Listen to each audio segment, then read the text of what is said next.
le promoteur de la maison Maranatha. Il est en face de moi. Bienvenue, papa. Il a toujours beaucoup de choses à nous dire.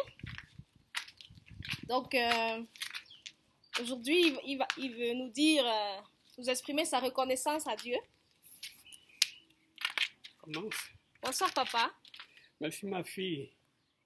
Papa, tu es le promoteur de l'œuvre Maranatha. Est-ce que tu peux nous dire ce qui t'a inspiré une telle œuvre? Oui. Papa, tu peux t'asseoir. Hein? En 1982, j'étais à Tchang comme inspecteur et ma mère étant décédée, mon père vivait seul et je devais souvent me rendre au village pour rendre visite à mon père. Je suis arrivé un jour, là où il vivait, c'était un taudis. Et moi-même, j'avais fait un peu de briques pour me fabriquer une chambre pour que quand j'arrive au village, je dors là-bas. Mais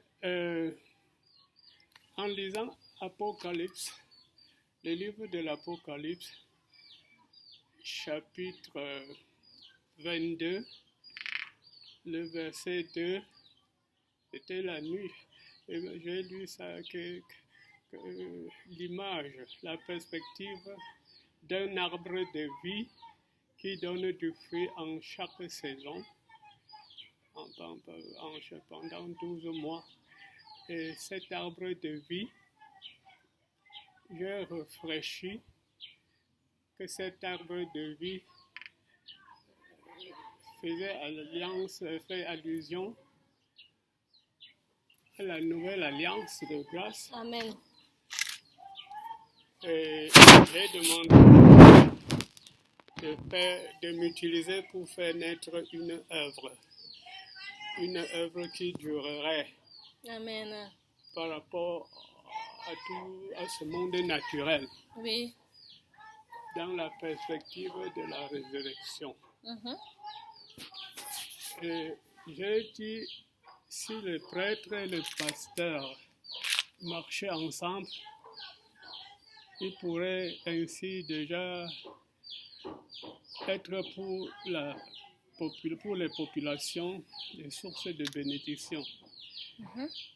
L'œuvre Maranatha est née de l'idée que quand j'ai lu Apocalypse, où Jésus dit « Je viens bientôt », j'ai compris aussi que quand le Seigneur arrive, lui qui est le prince de la paix, il vient, il apporte la paix, il met fin aux misères sociales. Amen.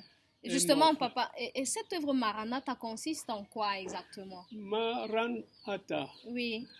Signifie notre maître arrive.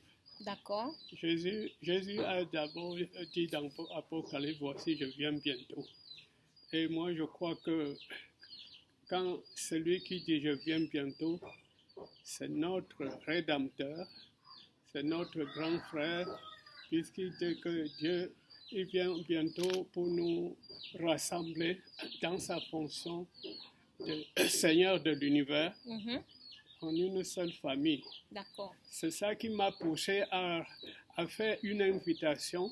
En 1982, j'ai invité un groupe de prêtres et de pasteurs sur le mont que chez nous on appelle Conjagne.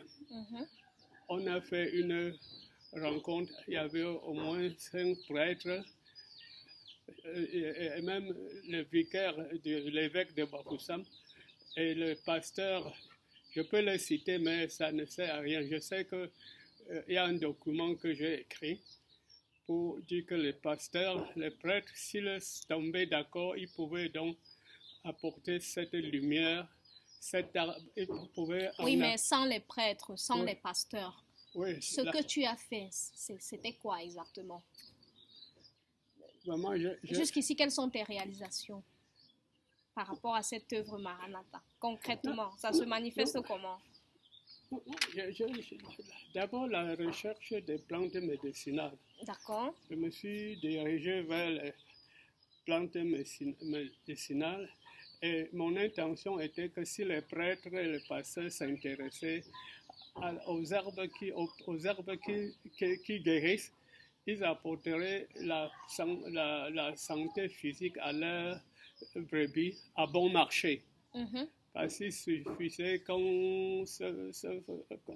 qu'ensemble, dans un esprit de solidarité, que le pasteur du village, le prêtre, ils écoutent aussi les autres voix qui apportent la santé, car tous nous sommes des créatures de Dieu. Alors c'est ainsi donc ça m'a beaucoup ébloui. J'ai été pour la première fois frappé du fait que chaque herbe porte un nom scientifique. Vraiment. Les herbes qui guérissent.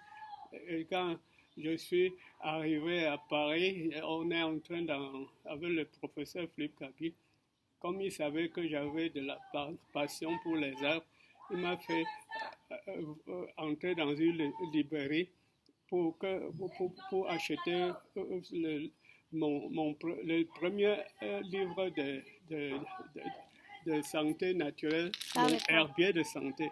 Mon herbier de santé, écrit par un Européen, le professeur, c'est quoi, c'est Mességuet, docteur Mességuet. Alors c'est là que j'ai trouvé qu'on peut guérir avec les barbes de maïs, avec le chou, avec l'ail, avec toutes les plantes tropicales.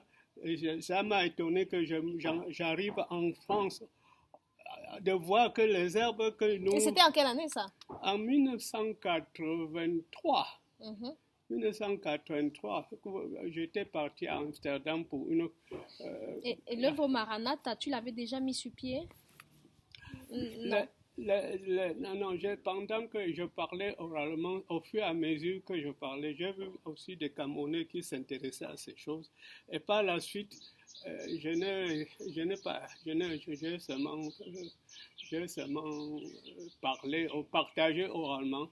Et de temps en temps, n'est-ce pas, j'ai rencontré des prêtres. Même l'évêque de Bafoussam m'avait donné une sœur dans ce domaine. On a cheminé un peu. Et à ce moment, cette maison-ci était encore au niveau, dans son état embryonnaire. J'ai même rassemblé de temps en temps des amis dans un de ces lieux pour qu'on partage ces choses. Les catholiques, l'évêque de Bafoussam m'avait bien accueilli et puis il a dit que si j'étais prêtre, il m'aurait avancé, il m'aurait élevé. Ils ont reçu ça et puis aujourd'hui les catholiques sont très avancés. Oui, ils sont très avancés et je pense que c'est le devoir de chaque chrétien de faire ainsi parce que la foi sans les œuvres est morte. Oui. Merci papa, merci pour ce rappel historique. Donc on va passer